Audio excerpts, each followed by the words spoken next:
ఓం నమః శివాయ. ఓం వందే శంభుముమాపతిం సురగురుం వందే జగత్కారణం వందే పన్నగభూషణం మృగధరం వందే పశూనాం పతిం వందే సూర్యశశాంకవహ్నినయనం వందే ముకుంద ప్రియం వందే భక్తజనాశ్రయం చ వరదం వందే శివం శంకరం వందే శివం శంకరం. శివమహాపురాణం విద్వేశ్వర సంహిత. ఇందులో మనము ప్రణవం యొక్క జప విధానాన్ని గురించి శ్రవణం చేస్తూ ఉన్నాము.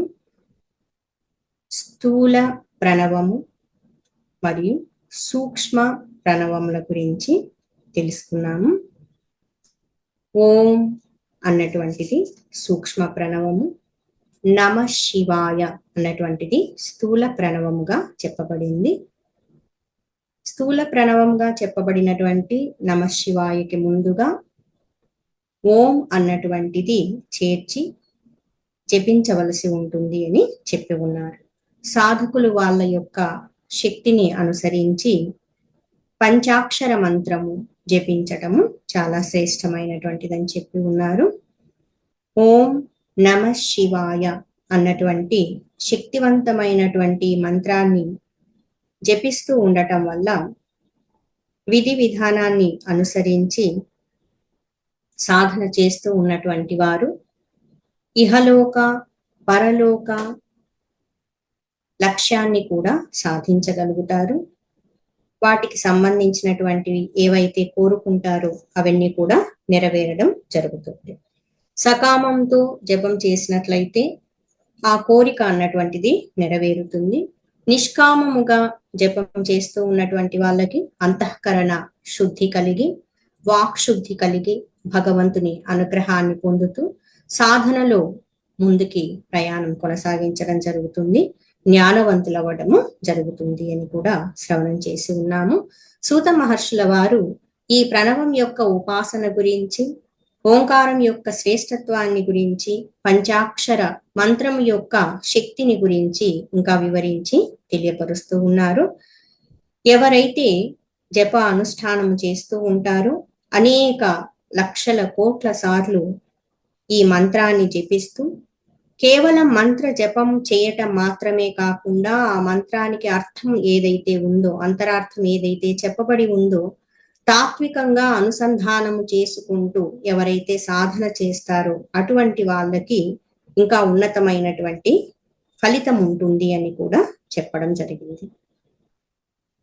ఈ మంత్ర అనుష్ఠానము చేస్తూ ఉండేటువంటి వారు అనేక లక్షల సార్లు జపం చేస్తూ ఉండేటువంటి వారు పాతాళ లోకము నుండి సత్యలోకము వరకు కూడా 14 భువనాల మీద కూడా అధికారాన్ని పొందగలరు అని చెప్పడం జరిగింది. ఈ పంచాక్షర మంత్రాన్ని, ప్రణవ నాదాన్ని ఎవరైతే జపిస్తూ ఉపాసన చేస్తూ ఉంటారో అటువంటి వారు సాక్షాత్తు బ్రహ్మ సాన్నిధ్యాన్ని కూడా పొందగలుగుతారు. సకల ఐశ్వర్యములని కూడా పొందగలుగుతారు. మంత్ర సిద్ధి అన్నటువంటిది వాళ్ళకి కలుగుతుంది.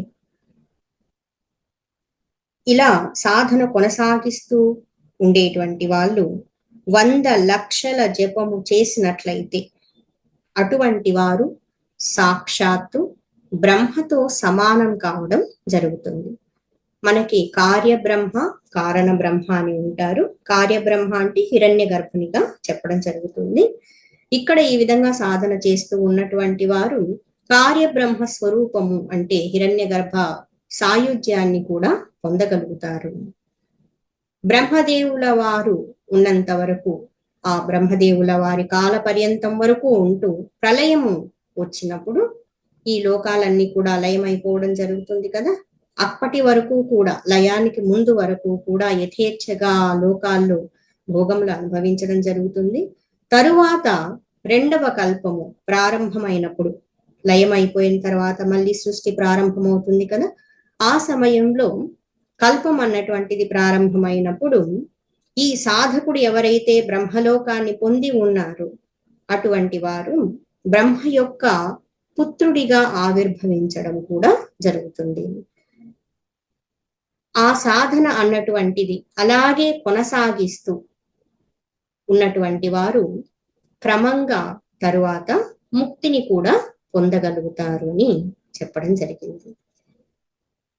ఇక్కడ సాధనలో సోపానాలుగా ఉన్నటువంటివి అంటే సాధన చేస్తూ ఉన్నప్పుడు జప సాధన చేస్తూ ధ్యానం చేస్తూ ఉన్నప్పుడు ప్రణవ ఉపాసన చేసేటువంటి సాధకులు శివభక్తులై ఉన్నటువంటి వారు పంచాక్షర మంత్రాన్ని నిరంతరము జపిస్తూ ఉండేటువంటి వారు అనేక లోక అనుభవాలను ఎలా పొందుతారు, లోకాల యొక్క అధికారం ఎలా కలుగుతుంది, ఈ లోకాలకి ఉన్నటువంటి పేర్లేంటి, వీటి అంతరార్థాలేంటి, వీటితో పాటు ఈ అనుభవాలు కలుగుతూ ఉన్నాయి అంటే వీటిల్లో సాధన అన్నటువంటిది ఒక్కొక్క సోపానము ఎలా వెళ్ళడం, సాధనలో ఒక్కొక్క సోపానం దాటుకుంటూ ఎలా వెళ్ళటం జరుగుతోంది, ఈ సాధన అంతర్గతమైనటువంటి అంతరార్థ సహితమైనటువంటి విషయాలు కూడా ఇక్కడ తెలియపరచడం జరిగింది.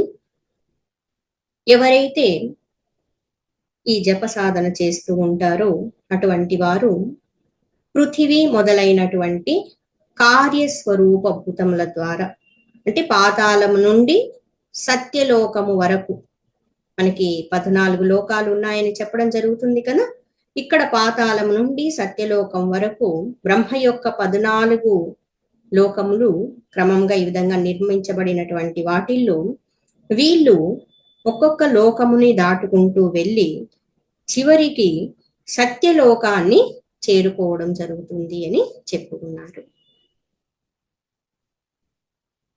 భూహు భువః సువః మహః జనః తపః సత్యలోకములు, ఇవి ఊర్ధ్వంగా ఉన్న 7 లోకములుగా చెప్పి ఉన్నారు. అతల వితల సుతల తలాతల రసాతల మహాతల పాతాల లోకములు, ఇవి అధోలోకములుగా చెప్పబడి ఉన్నాయి. ఈ 14 లోకములలో ఉన్నత స్థానంలో ఉన్నటువంటిది సత్యలోకము, దీన్నే బ్రహ్మలోకము అని కూడా చెప్పడం జరుగుతుంది. ఇప్పుడు మనం ఈ భూలోకంలో ఉండి ఏ విధంగా అనుభవాలని పొందుతూ ఉన్నామో అదే విధంగా స్థూల సూక్ష్మ రూపాలలో అనేక లోకాలు అన్నటువంటివి వ్యాపించి ఉండడము జరిగింది. సాధకుడు చేసేటువంటి సాధనని బట్టి అతని యొక్క సంకల్పాన్ని బట్టి ఆయా లోకముల అనుభవాలని పొందడము జరుగుతూ ఉంటుంది. మనం సత్యలోకం బ్రహ్మలోకం వరకు ఎక్కువగా శ్రవణం చేసి ఉంటాము. ఇంకా వీటికంటే కూడా ఊర్ధ్వమైనటువంటి ఉన్నతమైన లోకాలు కూడా ఉన్నట్లుగా చెప్తూ ఉన్నారు. ఇందులో సత్యలోకము నుండి పైన ఉండేటువంటిది క్షమాలోకము. సత్యలోకము నుండి క్షమాలోకము వరకు తిరిగి 14 భువనాలు ఉంటాయి. ఇంకా పైన 14 భువనాలు అన్నటువంటివి ఉంటాయి. అవి భగవంతుడైనటువంటి విష్ణుమూర్తి యొక్క లోకాలుగా చెప్పబడి ఉన్నాయి. మనము బ్రహ్మలోకం వరకు చెప్పుకున్నాం కదా. బ్రహ్మలోకము తర్వాత ఇంకా ఊర్ధ్వలోకాలకి వెళ్ళినట్లయితే విష్ణు భగవానుని యొక్క లోకములు వ్యాపించి ఉన్నాయి. ఈ క్షమాలోకము నుండి కూడా ఇంకా పై భాగమునకు వెళ్ళినట్లయితే అక్కడ శుచిలోక పర్యంతము అంటే శుచిలోకము వరకు కూడా 28 భువనములు అక్కడ కూడా స్థితమై ఉన్నాయి. ఈ శుచిలో లోకం వీటిల్లోనే వచ్చేసి కైలాసము అన్నటువంటిది ఉంటుంది. ప్రాణులందరి యొక్క లయం సంహారము అన్నటువంటిది రుద్ర భగవానుడు చేస్తే ఇక్కడ ఆయన విరాజమానుడై ఉంటారు. బ్రహ్మలోకము, ఆ పైన విష్ణు భగవానుని లోకములు, ఆ పైన రుద్ర భగవానుని లోకములు కూడా వ్యాపించి ఉన్నాయి. అయితే ఇక్కడ చెప్పుకునేటప్పుడు ఒక్కొక్క పదం కూడా గమనించవలసింది ఏంటి అంటే సత్యలోకము అని చెప్పుకున్నాం, తర్వాత క్షమాలోకము, దాని తర్వాత శుచిలోకము అని చెప్పుకున్నాము. ఇవి సాధనకు సంబంధించిన విషయాలు కూడా అయి ఉన్నాయి. ఇందులో అంతరార్థాన్ని కూడా మనం గ్రహించాల్సి ఉంది. ఈ శుచిలోకమునకు పైన ఇంకా అహింసాలోకము వరకు కూడా 56 భువనములు వ్యాపకమై ఉన్నాయి, అవి స్థితమై ఉన్నాయి. ఈ అహింసాలోకమును ఆశ్రయించే జ్ఞాన కైలాసము అనేటువంటి పేరు కలిగిన ఒక మహానగరం అన్నటువంటిది శోభిల్లుతూ ఉంటుంది. దానిలో వచ్చేసి కార్యభూత మహేశ్వరుడు అందరినీ కూడా అక్కడ లయం చేయడం జరుగుతూ ఉంటుంది. ఈ అహింసాలోకము చివరన వచ్చేసి కాలచక్రము యొక్క స్థితి ఉంటుందన్నమాట.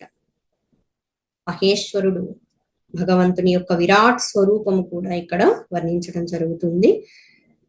ఇక్కడి వరకు కూడా అంటే ఇప్పటి వరకు మనం చెప్పుకుంటున్నాం కదా, లోకములన్నీ మనం ఉన్నటువంటి భూలోకము నుంచి కూడా సత్యలోకము, తర్వాత భగవంతుని విష్ణుమూర్తి లోకాల గురించి చెప్పుకున్నాం. సత్యలోకం, క్షమాలోకం, శుచిలోకం, అహింసాలోకం, చివరిలో కాలచక్ర స్థితి ఉండేటువంటి లోకం వరకు చెప్పుకున్నాం కదా. ఈ లోకములన్నీ కూడా ఇక్కడి వరకు తిరోధానము అన్నటువంటిది ఉంటుంది. అంటే ఇక్కడ నుండి మళ్ళీ తిరిగి రావడం అన్నటువంటిది ఉంటుంది, లయం అన్నటువంటిది అవడం జరుగుతుంది. ఈ లోకము వరకు చెప్పుకున్నటువంటి దాని వరకు దీనికి క్రిందగా ఉన్నటువంటి వచ్చేసి కర్మల భోగంను అనుభవించేటువంటి ఉంటాయి. ఇంకా దీని పైన కూడా ఉన్నాయి. ఆ పైన ఉన్నటువంటివి జ్ఞాన భోగము అనుభవించేటువంటివిగా ఉంటాయి అని చెప్పడం జరిగింది. అంటే దీని క్రింద భాగం ఉన్నటువంటిది, దానిలో కర్మ మాయ అన్నటువంటిది ఉంటుంది. ఈ కాలచక్ర స్థితి దానిపైన వచ్చేసి జ్ఞానమాయ అన్నటువంటిది ఉంటుంది. అంటే కర్మభోగము, జ్ఞానభోగము అన్నటువంటిది చెప్పడం జరిగింది. మనము వీటన్నింటిలో అంతరార్థాన్ని కూడా గ్రహించాల్సి ఉంది. ఏ సాధకునిలో అయితే సత్యం, క్షమ, శుచి, అహింస, దయ ఇవన్నీ కూడా ఉంటాయో, ఒక్కొక్క సాధన చేసుకుంటూ అందులో నిష్ణాతుడవడం జరుగుతుందో, పరిపక్వత పొందడం జరుగుతుందో, దాన్ని అనుసరించి అతడు ఆధ్యాత్మికంగా పురోగతిని పొందడము జరుగుతుంది. జీవయాత్ర అన్నటువంటిది కొనసాగుతూ ఉంటుంది. ఇక్కడ లోకాలుగా చెప్పబడినటువంటివి, లోకము అంటే ఒక అర్థం వచ్చేసి అనుభవింపబడేటువంటిది అని అర్థము. దేన్నైతే మనం అనుభవిస్తూ ఉన్నామో దాన్ని లోకము అని కూడా అంటారు. ఇందులో సాధకుని యొక్క అనుభూతి, అనుభవాలని బట్టి ఈ లోకములుగా కూడా చెప్పబడి ఉన్నాయి. మనము ఏవైతే లోకాలుగా పేర్లన్నీ చెప్పుకుంటూ ఉన్నామో ఇవన్నీ కూడా సాధన సోపానాలుగా చెప్పుకోవచ్చు. సాధకుడి కలిగేటువంటి అనుభూతి, అనుభవాలని బట్టి ఆయా స్థితిని పొందటము, ఇంకా ఉన్నతంగా సాధన చేస్తే, ఇంకా ఉన్నతంగా ఆధ్యాత్మిక భావాలను కలిగి ఉన్నట్లయితే, జపం చేసినట్లయితే, ధ్యానం చేస్తూ ఉన్నట్లయితే, ఈ పంచాక్షర మంత్రాన్ని జపిస్తూ ఉన్నట్లయితే, ప్రణవనాద ఉపాసన చేస్తూ ఉన్నట్లయితే, అటువంటి సాధకుడు ఇంకా ఊర్ధ్వమైనటువంటి లోకాలకి వెళ్తారు. అంటే లోకాలకి వెళ్తారు అంటే ఇంకా ఉన్నతమైనటువంటి ఆధ్యాత్మిక అనుభవాలని పొందటము జరుగుతుంది. ఇది కూడా అంతరార్థాన్ని మనము తీసుకోవాల్సి ఉంటుంది. ఇప్పటి వరకు మనం చెప్పుకున్నటువంటి లోకాల్లో ఒక ఉన్నత స్థితిని పొందినప్పుడు, ఈ కాలచక్ర స్థితి వరకు కూడా మనం చూసినట్లయితే బ్రహ్మదేవుల వారి, విష్ణు భగవానుల వారి, అంటే సృష్టి, స్థితి, లయం, లయకారకుడైన రుద్ర భగవానుని యొక్క లోకాల వరకు, అహింసాలోకము వరకు, ఆ పైన ఉన్నటువంటి కాలచక్ర స్థితి వరకు కూడా తిరోధానం ఉంటుంది, తిరిగి రావడం ఉంటుంది. ఇంకా వీటిపైన ఉన్నతమైనటువంటి ఊర్ధ్వమైన లోకాలు ఉన్నాయి. అవి జ్ఞానానికి సంబంధించినటువంటిగా చెప్తూ ఉన్నారు. ఇందులో వచ్చేసి మనం చెప్పుకున్నటువంటి ఈ పరిధి వరకు, దీనికి దిగువ భాగంలో ఉన్నటువంటివి నశ్వర భోగముకు సంబంధించినవి. అంటే నశ్వరము అంటే నశించిపోయేటువంటిది, అంటే అల్పమైనటువంటిది, అంటే శాశ్వతమైనటువంటిది కాదు. ఈ కింద ఉన్నటువంటి లోకాలలో నశ్వర భోగము ఉంటుంది. భోగం అంటే అనుభవం అని ఒక అర్థము. దీనికంటే పైన వచ్చేసి నిత్య భోగము అన్నటువంటిది ఉంటుంది. క్రింది భాగంలో తిరోభావం లేక లయం ఉంటుంది. పై భాగంలో తిరిగి రావడం అంటూ, ఆ పైకి చేరిన తర్వాత జీవుడు మళ్ళీ తిరిగి రావడం అంటూ ఉండదు. మనకి ఇతర శాస్త్రాల్లో కూడా చెప్పి ఉన్నటువంటి వాటిల్లో మనం శ్రవణం చేసి ఉంటాము. ఆ బ్రహ్మ భువనార్లోక పునరావృత్తి నోచున అని చెప్తున్నారు. భగవద్గీతలో కూడా వస్తుంది. బ్రహ్మదేవుల వారి లోకం వరకు వెళ్ళినప్పటికీ కూడా తన ప్రారంధవశాత్తు కర్మ ఫలితము అనుభవించవలసి ఉంటే తిరిగి వచ్చే అవకాశం మళ్ళీ ఉంటుంది అని కూడా చెప్పిన. స్వర్గలోకం వెళ్ళినా తిరిగి రావటం జరుగుతూ ఉంటుంది, బ్రహ్మలోక పర్యంతము కూడా అక్కడి వరకు వెళ్ళినా తిరిగి వచ్చే అవకాశం ఉంటుంది జీవుడికి. అయితే ఈ జ్ఞాన లోకాల స్థితిని పొందినటువంటి వారు తిరిగి రావడం ఉండదు, అలాగే జ్ఞాన స్థితిలోనే స్థితమై ఉండి ఇంకా ఉన్నత స్థితిని పొందటము జరుగుతుంది అని కూడా చెప్పి ఉన్నారు. ఈ క్రింది భాగంలో కర్మమయ పాశ బంధనం అన్నటువంటిది ఉంటుంది, ఆ పై భాగంలో బంధనం అన్నటువంటిది ఉండదు అని చెప్పి ఉన్నారు. ఈ అధోలోకములలో లేదా క్రింది భాగంలో ఉన్నటువంటి లోకములలో ఉండేటువంటి జీవుడు సకామ కర్మలను అనుసరిస్తూ అనేక లోకాలలో అనేక జన్మలు పొందుతూ అనేక యోనుల్లో తిరుగాడుతూ ఉంటారన్నమాట. ఆ లోకాల్లో తిరుగుతూ ఉంటారు. ఇహలోక పరలోకగామి జీవ అని చెప్పున్నారు కదా. కర్మ ఫలితాలు ఉన్నప్పుడు ఆ ఫలితాలని అనుభవించడం కోసము అనేక లోకాల్లో మళ్ళీ జన్మలు పొందుతూ ఉండడము జరుగుతూ ఉంటుంది. కానీ పై లోకములలో నిష్కామ కర్మ అన్నటువంటిది చేస్తూ ఉండేటువంటి వారు తిరిగి అధోభాగమునకి రావడము జరగదు అని చెప్పి ఉన్నారు. మనకి సాధన పరంగా చూసినట్లయితే సకామముతో చేసేటువంటి కర్మలకి ఫలితాలు ఉంటాయి, కర్మ బంధనం అన్నటువంటిది ఉంటుంది, దాన్ని అనుభవిస్తూ కర్మ ఫలితాన్ని అనుభవిస్తూ మళ్ళీ జీవుడు జన్మించడం జరుగుతూ ఉంటుంది. నిష్కామ కర్మయోగం చేసేటువంటి వారు అంతఃకరణ శుద్ధిని పొంది భక్తి జ్ఞానాదులను పొంది మోక్షాన్ని పొందటానికి అర్హులు అవడం జరుగుతుంది. అదే ఇక్కడ లోకాలు అనుభవాల రూపంలో మనకి తెలియపరచడము జరుగుతూ ఉంది. ఉపాసకుడై ఉన్నటువంటి వారు నిష్కామ భావంతో పరమశివుల వారి యొక్క లింగాన్ని పూజిస్తూ ఉపాసిస్తూ జప సాధన చేస్తూ ఊర్ధ్వలోకములకి వెళ్ళడము జరుగుతుంది అని చెప్పుకున్నారు. ఈ లోకములలో క్రింది భాగంలో ఉన్నటువంటి లోకాలలో జీవకోటి ఉంటారు, పై భాగంలో వచ్చేసి ఈశ్వర కోటి ఉండడము జరుగుతుంది. క్రింది లోకములలో ప్రాపంచిక జీవులు ఉంటారు, పై లోకములలో ముక్త స్థితిని పొందేటువంటి అర్హత కలిగినటువంటి వారు ఉంటారు. క్రింది లోకము కర్మలోకము అని చెప్పొచ్చు, పైన ఊర్ధ్వలోకంలో చేసి జ్ఞానలోకములుగా చెప్పబడి ఉన్నాయి. ఎవరైతే అహంకారాన్ని నశింపచేసుకుంటారో అటువంటి వారు జన్మకు సంబంధించిన తిరోధానాన్ని పొందరు, అంటే తిరిగి జన్మించడం ఉండదు. ఇక్కడ అహంకారము అంటే నేను అన్నటువంటి జీవ భావము, జీవ భావము ఉన్నంత వరకు తిరిగి జన్మించడం ఉంటుంది. జీవ భావము నశించినప్పుడు తొలగిపోయినప్పుడు తిరిగి జన్మ అన్నటువంటిది ఉండదు.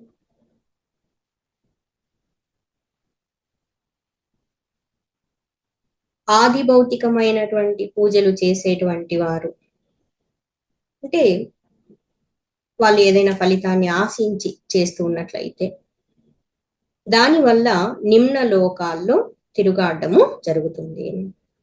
ఆధ్యాత్మిక సాధన చేసేటువంటి వారు ఊర్ధ్వలోకంలోకి వెళ్ళడం జరుగుతుంది, అంటే సాధనలో పురోగతిని పొందుతారు అని అంతరార్థం గ్రహించాల్సి ఉంటుంది. సాధన చేస్తూ ఆధ్యాత్మిక మార్గంలో ముందుకి ప్రయాణం చేయగలుగుతారు, మోక్ష స్థితిని పొందగలుగుతారు. సత్యము అంటే అహింస మొదలైనటువంటివి ఈ సద్గుణాలను కలిగి ఉన్నటువంటి వారు, భగవంతుని పూజించేటువంటి వారు, భక్తి భావం సంపూర్ణంగా కలిగి ఉన్నటువంటి వారు ఈ కాలచక్ర స్థితి అని చెప్పుకున్నాం కదా, ఈ కాలచక్ర స్థితిని కూడా అధిగమించి వెళ్ళగలుగుతారు. కాలచక్రేశ్వరుని హద్దు వరకు కూడా విరాట్ స్వరూపం మహేశ్వర లోకంగా చెప్పబడింది. దాని పైన కూడా ఇంకా లోకాలు ఉన్నాయి. అవేంటి అంటే దానిపైన ఉన్నటువంటి వాటిల్లో వృషభాకారములో ఉన్నటువంటి ధర్మస్థితి ఉంటుంది. ఇది ధర్మస్వరూపము, మూర్తీభవించినటువంటి బ్రహ్మచర్య స్వరూపము. దీనికి వచ్చేసి సత్యము, శౌచము, అహింస, దయ అనేటువంటివి 4 పాదములు మనం శ్రవణం చేసి ఉంటాము.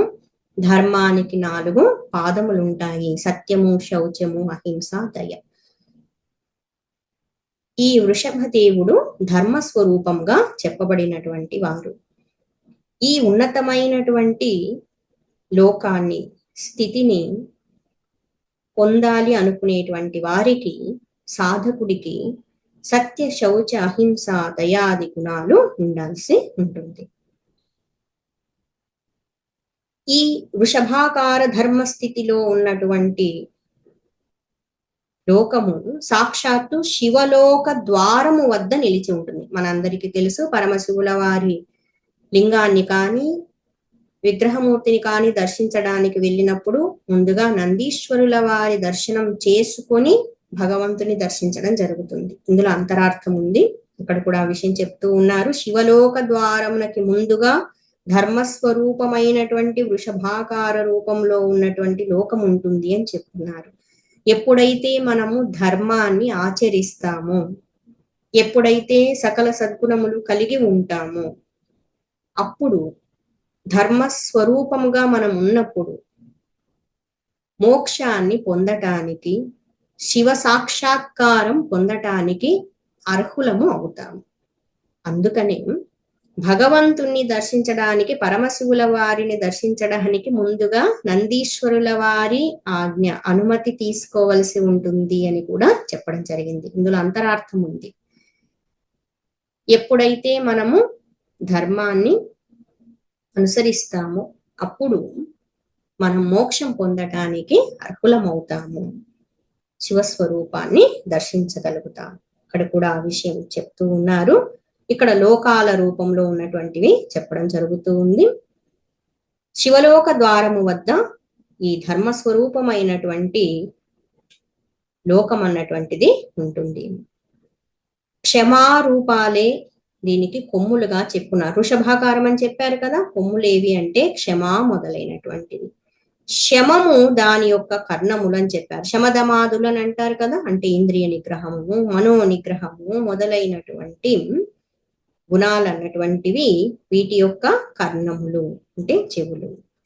అది వేదధ్వని రూపమైనటువంటి శబ్దము చేత అలంకరింపబడి ఉంటుంది అని చెప్పుకున్నారు. మనం చెవులతో శ్రవణం చేసే వాటిలో శ్రేష్టమైనటువంటిది ఏంటి అంటే భగవంతునికి సంబంధించిన విషయాలు, వేద విషయాలు అన్నటువంటివి, శాస్త్ర విషయాలు శ్రవణం చేయడము ఈ చెవులకి వాస్తవమైన అలంకారములుగా చెప్పవచ్చు. ఆస్తికత్వము దీని యొక్క 2 నేత్రములుగా చెప్పున్నారు. ఈ వృషభాకార రూపం నాకు వచ్చేసి నేత్రములు ఏంటి అంటే ఆస్తికత్వము అంటే అస్తి, భగవంతుడు ఉన్నాడు, పరబ్రహ్మ స్వరూపము ఉంది అన్నటువంటి దృఢమైన నమ్మకాన్ని కలిగి ఉండటం. విశ్వాసమే దీని యొక్క శ్రేష్టమైన బుద్ధి మరియు మనస్సు అని చెప్పి ఉన్నారు. ఇక్కడ అంతా కూడా ఆ ధర్మమూర్తి అయినటువంటి వృషభదేవుని వర్ణిస్తూ ఉండడము జరిగింది. క్రియారూప వృషభాకార ధర్మము మీదే కాలమునకి కూడా అతీతుడై ఉన్నటువంటి పరమశివుల వారు ఆరూఢుడై ఉంటారు. పరమశివుల వారి వాహనము వృషభము కదా, నందీశ్వర్ల వారు. మరి నందీశ్వర్ల వారు దేనికి ప్రతీక? ధర్మానికి ప్రతీక. భగవంతుడు ధర్మాన్ని ఆధారముగా చేసుకొని కాలానికి కూడా అతీతమైనటువంటి స్థితిలో ఉన్నటువంటి ఆయన దాని మీద ఆరూఢుడై ఉంటారు అని చెప్పున్నారు. సాధకుడు కూడా ఈ స్థితిని పొందవలసి ఉంటుంది. బ్రహ్మ, విష్ణు, మహేశ్వరుల యొక్క ఆయుష్లు వింటాయి కదా, వారికి కూడా ఆయుష్ కాలం అన్నటువంటిది ఉంటుంది. వాటిని దినములు అని అంటారనమాట.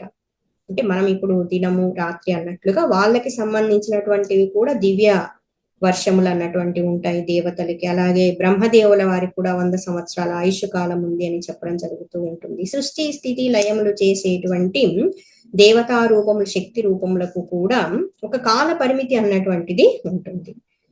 మోక్ష స్థితిని పొందినప్పుడు, సచ్చిదానంద స్వరూప స్థితిని పొందినప్పుడు, శివ సాక్షాత్కారము కలిగినప్పుడు ఈ కాలములకి కూడా అతీతమైనటువంటి స్థితిని పొందడము జరుగుతుంది. కాల పరిమితి అన్నటువంటిది ఉండదు. ధర్మరూపమైనటువంటి ఈ వృషభము స్థితమై ఉన్నటువంటి దానికి ఇంకా అటువైపు అంటే ఇంకా ఊర్ధ్వంగా వచ్చేసి ఏముంటుంది, ఏ లోకాలు ఉన్నాయి అని అంటే, దినము కాని రాత్రి కాని ఉండనటువంటి స్థితి. అంటే అక్కడ పగలు ఉండదు, రాత్రి ఉండదు. పగలు రాత్రి ఉండదు అంటే అర్థం ఏంటి? కాల గణన అన్నటువంటిది ఉండదు. కాలానికి అతీతమైనటువంటిది. మనకి ఏదైనా సంఘటన జరిగినప్పుడు ఎప్పుడు జరిగింది, ఎక్కడ జరిగింది అనడం జరుగుతూ ఉంటుంది కదా. అయితే ఇప్పుడు మనం చెప్పుకునేటువంటి ఈ వివరణలో కాలానికి మనము ఊహించుకుంటూ ఉండేటువంటి దానిలో, గణన చేస్తూ ఉండేటువంటి దానిలో కాలానికి అతీతమైనటువంటిదిగా చెప్తూ ఉన్నారు. అంటే అక్కడ రాత్రి పగలు ఉండవు. అంతేకాదు జననము మరణము కూడా ఉండవు. పుట్టుక లేదు, మరణము కూడా లేదు అని చెప్తున్నారు. ఇప్పటి వరకు మనం చెప్పుకున్నటువంటివన్నీ కూడా కార్యరూప లోకాలుగా చెప్పి ఉన్నారు. వీటికంటే ఇంకా ఊర్ధ్వంగా కారణ స్వరూపములో ఉండేటువంటి లోకాలు ఉంటాయి. కారణము, కార్యము, కాజ్ అండ్ ఎఫెక్ట్ అంటాం కదా. కారణ రూపములో నుండే కార్యం అన్నటువంటిది వ్యక్తం కావడం జరుగుతుంది. ఇప్పటి వరకు మనం చెప్పుకున్నటువంటివి, వ్యక్తమై ఉన్నటువంటివి కార్యరూప లోకాలు. బ్రహ్మదేవుల వారిది కానీ, విష్ణు భగవాన్ది కానీ, రుద్ర భగవాన్ది కానీ లోకాలన్నీ కూడా చెప్పుకున్నాం. సాధన స్థాయిలో చూసినట్లయితే సాధకుడు సాధన చేస్తూ అనేక ఉన్నతమైన గుణాలను కలిగి ఉండి ఆయా అనుభూతులను పొందేటువంటి దానిగా చెప్పుకొని ఉన్నాము. భూమికలుగా చెప్పుకోవచ్చు. సాధనా భూమికలు, సాధనా సోపానాలుగా చెప్పుకోవచ్చు. మరి దీని తర్వాత ఏముంది అంటే, దినము రాత్రి లేదు అంటున్నాము, జనన మరణాదులు అన్నటువంటివి ఉండవు అని చెప్పుకుంటూ ఉన్నాము. దీనికి ఊర్ధ్వముగా కారణ స్వరూప బ్రహ్మ, అక్కడ సత్యలోక పర్యంతము 14 లోకములు ఉంటాయి అని చెప్పున్నారు. ఇంతకు ముందు చెప్పుకున్నటువంటి 14 లోకములు, సత్యలోకం వరకు అక్కడ ఉండేటువంటివి కార్యరూపంలో ఉండేవి. ఇప్పుడు చెప్పుకుంటూ ఉన్నటువంటివి ఇంకా సూక్ష్మమైనటువంటివి, వ్యాపకమైనటువంటివి, అవ్యక్త రూపముగా అనిపిస్తూ ఉండేటువంటివి, కారణ రూపంలో ఉండేటువంటి లోకాలన్నమాట. ఇక్కడ పాంచభౌతికమైనటువంటి గంధాదులు ఉండవు, వీటికి అతీతంగా ఉంటాయి ఆ లోకాలు. మనకి కార్యరూపంలో ఉండేటువంటి లోకాల్లో పంచమహాభూతముల యొక్క గుణాలు ఉంటాయి అన్నమాట. శబ్ద, స్పర్శ, రూప, రస, గంధములని చెప్పుకున్నాము కదా. వాటిని మనం అనుభూతి పొందుతూ ఉండడం జరుగుతుంది. కానీ ఈ కారణ రూప స్థితులకి వెళ్ళేసరికి ఇది చాలా సూక్ష్మమైన లోకాలు అన్నమాట. ధ్యానమగ్నులై ఉన్నటువంటి వారికి ఈ అనుభూతులు తెలుస్తూ ఉంటాయి. అనుభవం కాని అనుభవం అని చెప్పాల్సి ఉంటుంది వీటిని. ఇక్కడ ఈ ఊర్ధ్వలోకాలలో ఉండేటువంటివి కార్యరూపంలో ఉండేటువంటి పంచమహాభూతాల యొక్క గుణాలు కాదు, ఇంకా సూక్ష్మంగా ఉంటాయన్నమాట. సూక్ష్మ గంధము వాటి స్వరూపంగా ఉంటుంది. ఇంకా వీటికంటే పైన వచ్చేసి ఊర్ధ్వంగా కారణ రూప విష్ణువు యొక్క 14 లోకాలు ఉంటాయి అని చెప్పున్నారు. ఇంతకు ముందు కార్యరూప విష్ణు భగవాను లోకాల గురించి చెప్పుకున్నాం కదా. ఇక్కడ కారణ రూపంలో ఉండేటువంటి లోకాలు. వీటికంటే ఇంకా ఊర్ధ్వంగా వెళ్ళినట్లయితే కారణ రూప రుద్రుని యొక్క 28 లోకాలు ఉంటాయి అని చెప్తున్నారు.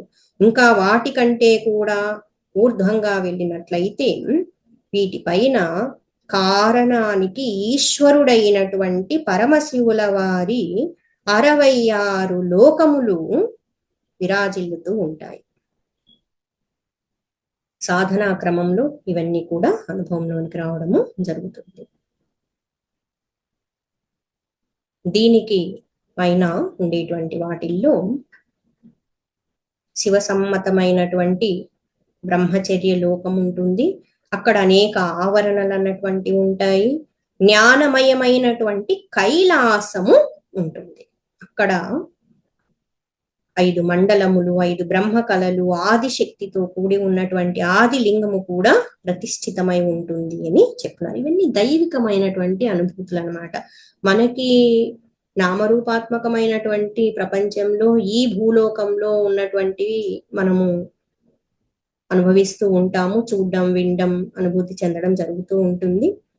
కానీ సాధనలో మనము ఉన్నత స్థితిని పొందుతూ ఉన్నట్లయితే ఈ సూక్ష్మమైనటువంటి దైవికమైనటువంటి లోకాల అనుభూతి కూడా కలుగుతుంది.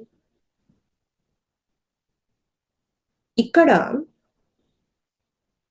ఈ కారణ రూప స్థితిలో శ్రేష్టత్వ స్థాయిని పొందినటువంటి దానిలో పరమాత్మ స్వరూపము, పరమశివుల వారి యొక్క శివాలయము ఉంటుంది.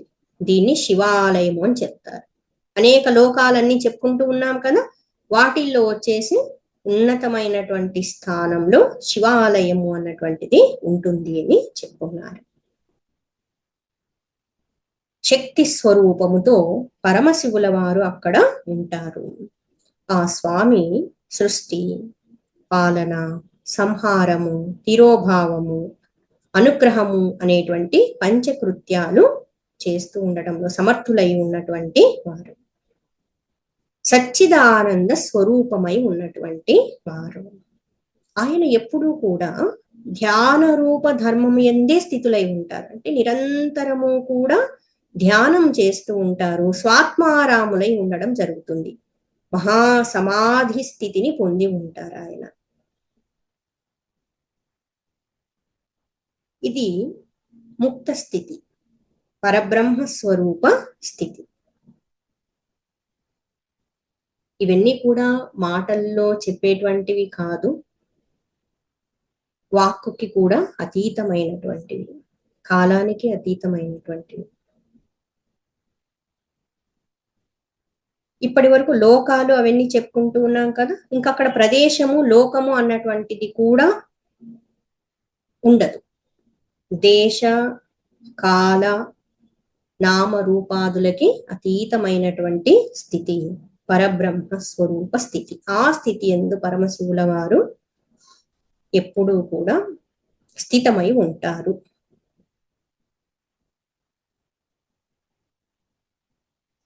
సాధకులుగా ఉన్నటువంటి వారు క్రమంగా సాధన చేస్తూ ఆ పథంలో ముందుకు పోతూ పరబ్రహ్మ స్వరూపాన్ని దర్శించవలసి ఉంటుంది. ఇంకా అక్కడ దర్శనము అన్న పదం కూడా వాడడానికి లేదు, ఆ స్వరూపాన్ని పొందటం జరుగుతుంది. కాబట్టి సామాన్యులై ఉన్నటువంటి వారికి ఈ అనుభూతులు పొందడం సాధ్యము కాదు. ఈ ఊర్ధ్వలోకాలని, జ్ఞాన లోకాలని కూడా పొందడము సులభమైనటువంటిది కాదు. ఎవరైతే నిత్య నైమిత్తికాది కర్మలు చేస్తూ భగవంతుని ఆరాధిస్తూ పరమశివుల వారిని ఆరాధిస్తూ నిరంతరము కూడా మనస్సుని భగవంతుని యందు లగ్నము చేస్తారు, ఎవరైతే ఆధ్యాత్మికత గురించి తెలుసుకుని సాధన చేస్తూ ఉంటారు, భగవంతుని యొక్క కృపా దృష్టిని పొందుతారు, అటువంటి వారే ముక్తులవ్వడం జరుగుతుంది, శివ సాక్షాత్కారం పొందడం జరుగుతుంది. ఇక్కడ శివుడు అంటే మళ్ళీ నామరూపాల్లో ఊహించుకోకూడదు, ఆయనే పరబ్రహ్మ స్వరూపమై ఉన్నారు. ఆత్మస్వరూపం యందు స్థితిని పొందటమే ముక్తి అని అంటారు. మోక్షము ముక్తి అంటున్నాం కదా, తన స్వస్వరూపము యందు స్థితిని పొందటం. ఆ స్థితిని పొందాలి అంటే ముందుగా సాధన అన్నటువంటిది చెయ్యాలి. ఇప్పటి వరకు మనం చెప్పుకున్నటువంటి అనేక లోకాలు, అక్కడ అనుభూతులు, అనుభవాలు అన్ని కూడా ఏంటంటే సాధన సోపానాలు. ఒక్కొక్క అనుభవం అన్నటువంటిది పొందుతూ ఇంకా ముందుకి వెళ్ళడం జరుగుతూ ఉంటుంది. చివరికి స్వస్వరూప స్థితిని పొందటం జరుగుతుంది. ఇదే శివస్వరూప స్థితి.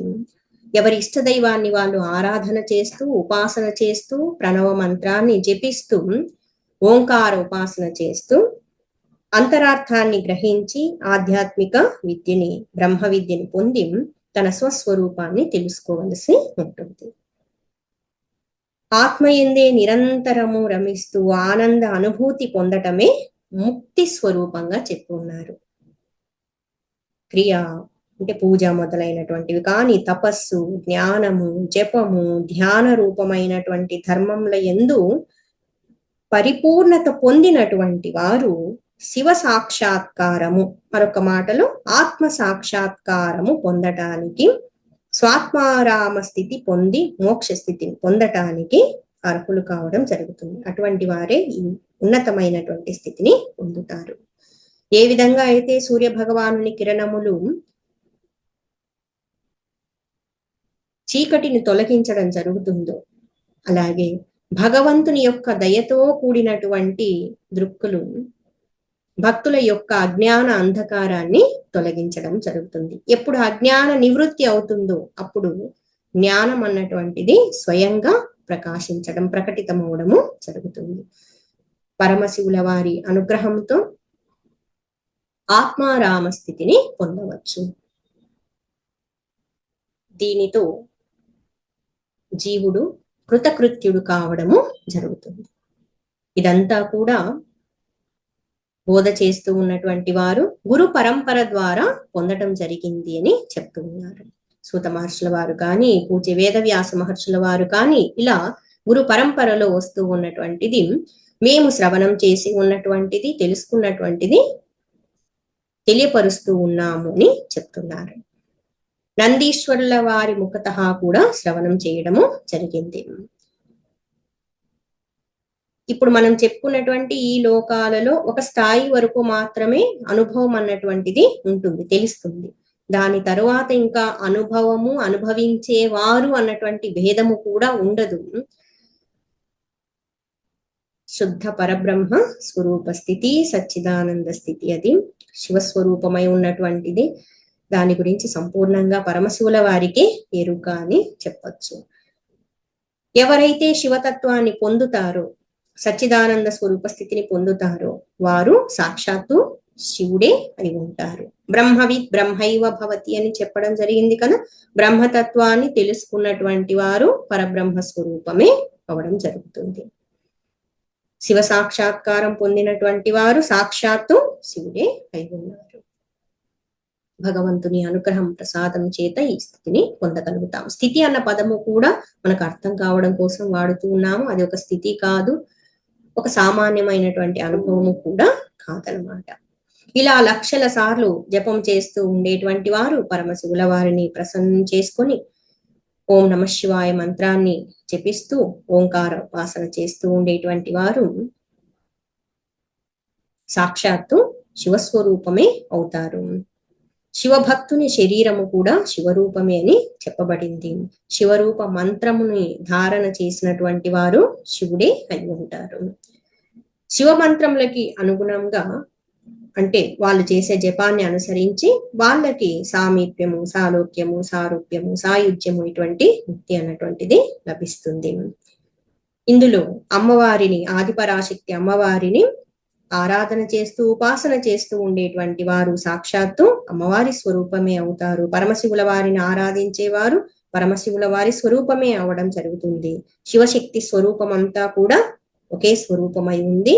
చివరికి సాధనలో ఉన్నత స్థితిని పొందేటువంటి వారు పరమశివుల వారి, అమ్మవారి యొక్క అనుగ్రహంతో వారి యొక్క ఆత్మస్వరూపాన్ని దర్శించటం, ఆత్మ సాక్షాత్కారాన్ని పొందటము జరుగుతుంది. ఇంతవరకు చెప్పుకున్నాము. ఇంకా అక్కడ చూసేవారు, చూడబడేటువంటిది అన్నది కానీ, అనుభవించేవారు, అనుభవింపబడేటువంటిది అని కానీ భేదం ఉండదు. అద్వైత స్వరూపము, ఏకస్వరూపమై ఉంటుంది. వాక్కుకి అతీతమైనటువంటి స్థితి.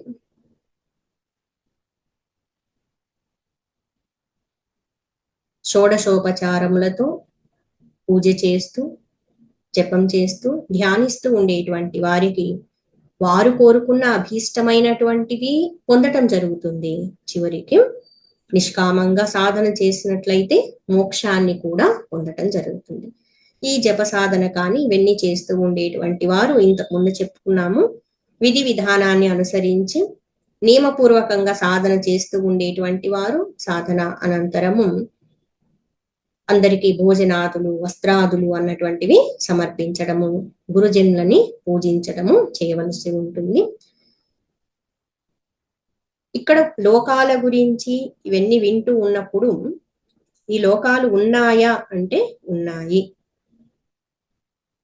ఏ స్థాయి నుంచి అన్నటువంటిది కూడా గమనించవలసి ఉంటుంది. ఇప్పుడు భూలోకంలో మనం ఉన్నాము అని అనుకుంటే ఇటువంటివే అనేక లోకాలు కూడా ఉంటాయి. ఆధ్యాత్మిక స్థాయి నుంచి చూసినట్లయితే, సాధన పరంగా మనం చూసినట్లయితే, ఆ జీవుడు పొందేటువంటి అనుభవాన్ని బట్టి ఆ లోకము అన్నటువంటిది అనుభవంలోనికి రావడం జరుగుతూ ఉంటుంది. సాధనలో తను పొందేటువంటి పురోభివృద్ధిని బట్టి అనుభవాలు అన్నటువంటి వస్తూ ఉంటాయి. చివరికి దేశ కాలాదులకి అతీతమైనటువంటి మోక్ష స్థితిని పొందటం జరుగుతుంది. ఇటువంటి వారికి పునర్జన్మ అన్నటువంటిది ఉండదు. జనన మరణ చక్రము నుండి బయటపడడం జరుగుతుంది, తరించడము జరుగుతుంది. అహం బ్రహ్మాస్మి అన్నటువంటి అనుభూతి కలుగుతుంది. శివమహాపురాణంలో విద్వేశ్వర సంహిత యందు ఇంత అద్భుతమైనటువంటి భక్తిపరమైన, సాధనాపరమైన, జ్ఞానపరమైన విషయాలన్నీ కూడా బోధ చేయడము జరిగింది. ఇంతటితో విద్వేశ్వర సంహిత యందు 17వ అధ్యాయము సంపూర్ణమైంది. बोलिए श्री सद्गुरुनाथ महाराज की जय। ओम नमः शिवाय। ओम लोका समस्ता सुखिनो भवन्तु। ओम असतो मा सद्गमय, तमसो मा ज्योतिर्गमय, मृत्योर्मामृतंगमय। ओम शांति शांति शांति। ओम पूर्णमदः पूर्णमिदं पूर्णात् पूर्णमुदच्यते पूर्णस्य पूर्णमादाय पूर्णमेवावशिष्यते। ओम शांति शांति शांति। हरिः ओम। श्री गुरुभ्यो नमः। हरिः ओम।